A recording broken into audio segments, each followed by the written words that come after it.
আসসালামু আলাইকুম এভরিওয়ান। তো অনেকদিন পর আজকে একটা ভিডিও নিয়ে এসেছি।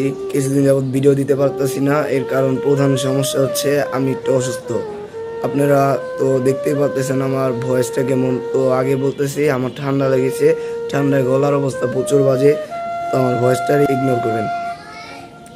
যে বিষয়টা নিয়ে কথা বলতে যাব সেটা হচ্ছে একটি ইতিহাসটি গড়ে উঠেছে 7 জন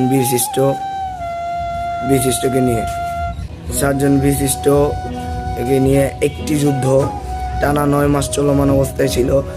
যুদ্ধটা ছিল প্রচুর ভয়াবহ রক্তক্ষয়ী সেই যুদ্ধে আমাদের দেশের প্রায় 30 লক্ষ মানুষ শহীদ হয়েছে এবং আরও শুনেন, আমাদের দেশের 2 লক্ষ মা বোনের ইজ্জতের বিনিময়ে এই দেশটি আমরা ফিরে পেয়েছি।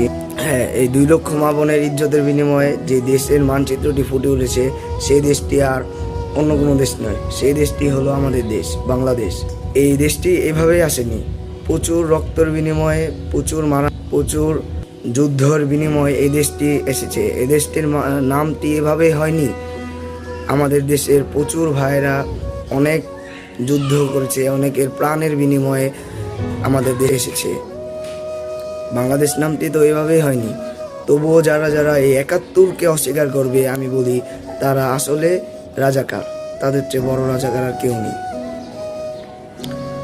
তো আজকে আমাদের 16 ডিসেম্বর মহান বিজয় দিবস উপলক্ষে এই ভিডিওটি করলাম। আমাদের দেশের সকল ধর্মপ্রাণ মা বোনদের, ভাই ও বোনদেরকে মহান বিজয় দিবসের শুভেচ্ছা। আসসালামু আলাইকুম।